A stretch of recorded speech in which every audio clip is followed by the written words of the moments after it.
Hello and welcome to Pop Along RC, and unfortunately it's not been a good day here at Pop Along HQ.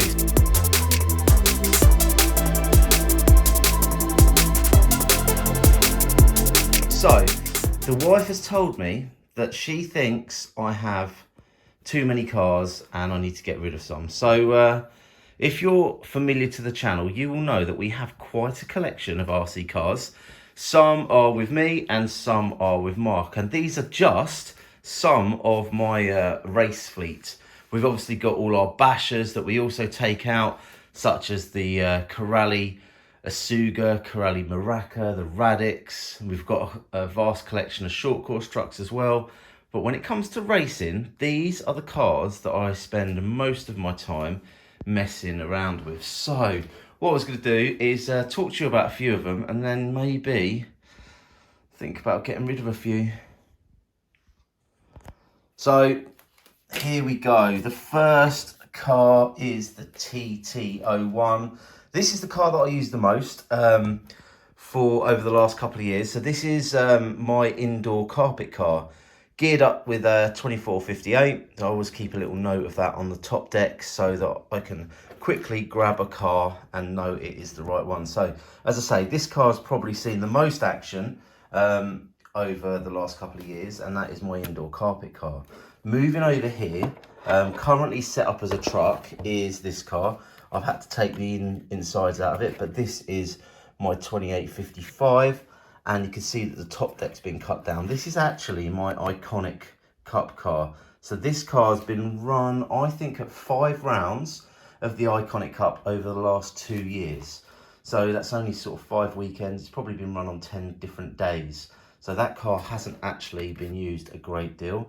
Again, we've got the alley prop shaft. We've got Racing 50mm shocks. But yeah, that is a nice car. Then moving over here, this is my Tamiya truck. So if I just move across, this car again, we've upgraded the shocks, the drive shaft, and at the club that we're running, it runs on a Core 21 motor, and the gearing has to be on a 61 spur. So this is set up with a 21 pinion in it at the moment. So that is the truck. This car has actually only been used once. So it's only had one outing with the truck shell. So not a car that I've used a great deal. We did buy it because we were hoping to get some decent truck racing in. Great fun, only really used once.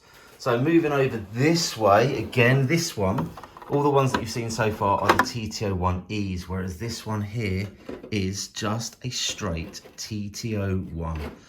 This is one of the originals, box stock.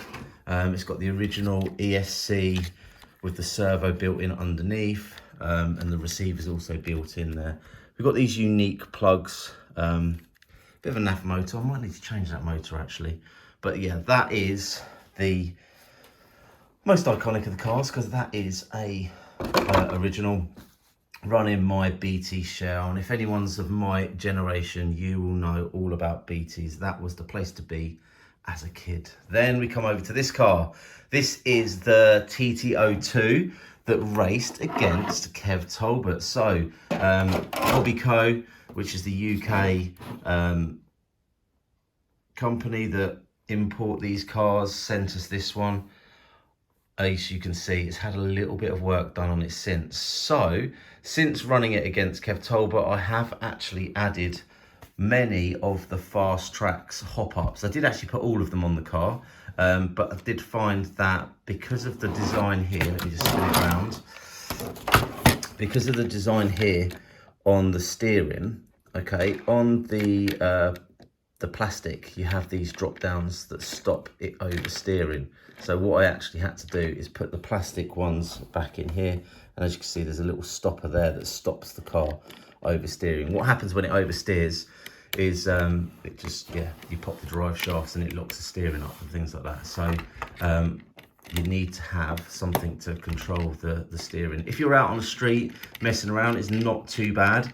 If you're racing and you clip a side barrier, it's just enough to just tap the wheel and then the car locks up. So that is the TT02 that raced Kev Tolbert and, if I can say, beat Kev Tolbert as well. So that was a pop along 2 and 3. We had Vinny, the local legend, who won that race, but that is the TT02. Moving over here, let me just tidy that one up. Let me put that back on there. Okay, so moving over here, we have my 2 GT12 cars. So this one, if you're interested, this was the budget car. I actually bought that chassis for £40, and I spent last winter basically working on that car, and at the end of the winter, the Atom 3 was released, and I got that car. I've only actually run this car on, I think, 3 occasions, but unfortunately I was having some issue with my radio gear, and obviously the summer's hit, so we've gone out with all our buggies and outdoor stuff. So this Atom 3 will be featuring on the channel again very soon, because the winter's here, and I'm looking forward to getting in and actually dialing that car in, because it is absolutely fantastic bit of kit, that. Moving on. Here we go. This is my MTC fronty. So if I just take the lid off of this one, you can see there, this is a Carton M210F. So this is a fronty. In the fronties, you pack loads of weight in the front because you've got no drive here. So you need to keep the weight over the front wheels. That's where all the drive's coming from. So this is 21.5 turn brushless. Loads of fans in there. So this car has currently been run, let me think. I think I've done 5 rounds of the Nationals over the last 2 years with that car. Great fun, really enjoy my M Chassis fronty racing. And that all started with this car here. Now this car is the legendary M03. So the M03 is the car that got me into racing in the first place. So you would have heard Mark waffle on the channel about when I was a lad. Well, he did a lot of racing when he was a kid, and that's probably why he's a slightly better, slightly more consistent racer than me.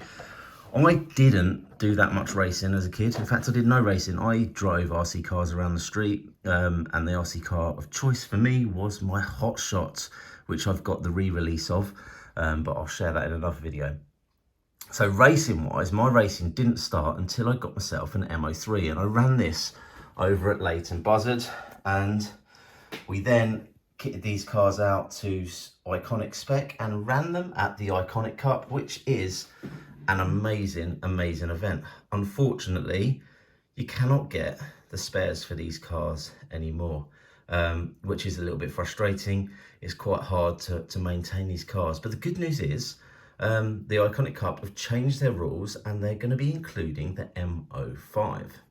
So moving on from the M Chassis, we have this car here. So if you've seen our recent video, this is the latest offering from Tamiya in terms of M Chassis car. Now this is the MB-01. It can be run as a front wheel drive, and it can be run as a rear wheel drive. So when you build it, you can make your choices. So if we have a little look inside here, you can see there's the chassis design, and when it comes to shocks, we have got the anodized blue fast track shocks on that car.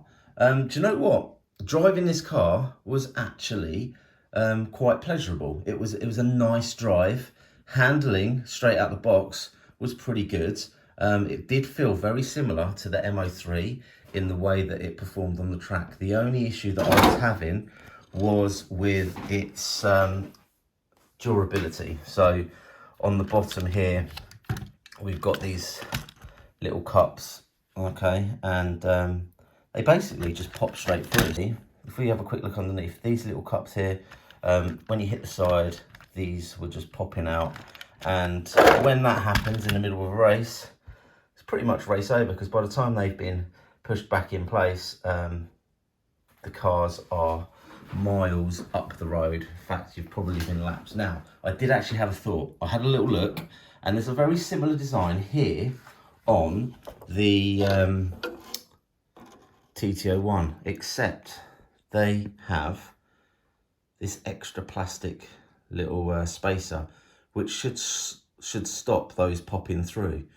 So I'm thinking if I put those on here, maybe that will solve the issue with the front suspension arms popping out. However, in order to do that, you need to buy the whole sprue to add those parts, which is another annoying thing about Tamiya, all the sprues and bits and bobs. So coming around this way, obviously we have got the RB10, which was our ready to run budget racer where we started our buggy racing, and I moved then onto the team Lossy Racing, the TLR 22 5.0 DC. This is an amazing piece of kit. I believe this is the car, or something very similar to this car, that recently won the World Championships in the USA on a dirt and clay track. And as you can see, the DC there stands for dirt and clay. This though, I've been trying to run on carpet and it just does not, it just doesn't do what I want it to do. So unfortunately, this car, it has been kind of disappointing, but there's loads of content on the channel about this car if you would like to know more. Moving on then, let me just put that back there. We have this car here. This car is my 1/10 touring car. Again, this is going to be a brushless car. I've only actually run this car about 5 times. So we ran it at Hearts, and we've also run it at the King of Clubs, and I'm booked into Rug Racers very soon. So I'm going to have to get this car all sorted. As you can see, I've got so much weight packed into this car to try and get it up to weight. This is the Team Powers SNRC T3M with low profile suspension mounts there to bring the roll centre down a little bit. So amazing little car. This is a budget car. Again, we've got loads on the channel about our budget touring cars. So that is some of the cars. Now, I did say at the beginning of this video that my wife has been complaining about the fact I've got 2 cars, and this week I've actually bought 2 more cars, and all I've done is put an old shell on top of it so she hasn't noticed. But what 2 cars have I bought? So here we go. Are you ready? This one here, the first one underneath the Duckham shell, which I am hoping to use for next year's Iconic Cup, is, look at that. This is a M05. There it is. So I've bought this car second hand. It came with oil-filled shocks. It came with all the upgraded anodized blue steering mechanisms and all the wishbones. We've also got the additional weight in the back there. Currently, this is set up for as a, let me get this right, an M05M. So if I was to put this shell on the car, if we just move it back a touch, you will see that the wheels don't line up because it's a slightly longer chassis. And I was looking at the car trying to work it out. How do I turn this car into a normal Mini? With the M03, there's a space that you put in here that changes the length of the car. And as you can see, clearly there's no spacer there. And I was scratching my head thinking, how do I turn that into a shorter car? Well, the answer is quite simple. All I need to do, undo, I believe it's just these 4 screws, and I take this piece out and rotate it 180 degrees. So these will be sitting about here, and then that bit sits at the back. I position, there's lots of screw options behind here. So I position them in slightly different screw holes, and that will be then shortened to a 210, and I get to run this shell, which will be my Mini Koopa with race livery. As you notice, there's a bit of a theme going on with all of our cars. We have this red, orange, yellow fade to white, and then, so that is the M05. I've taken, you might have noticed earlier when we were looking at my Iconic car, this is going to be my new Iconic car. So the servo, the ESC, and the motor have all come out of the Iconic car that I showed you earlier on, because I'm going to start getting this ready for racing at the next year's Iconic Cup. So that's that one. Let's have a look. And the last car that I got, now I did say that I really like my Carton 210 F there. And I run that one, 21.5 turn brushless motor at the MTC Nationals. Now, a few months ago, Adam Burgess ran, let me just take this away, one of these. And this here is a Tamiya M07R. So this is their race spec mini, front wheel drive, and yeah, so I've picked this one up as well. TRF shocks on there, runs shorty pack batteries.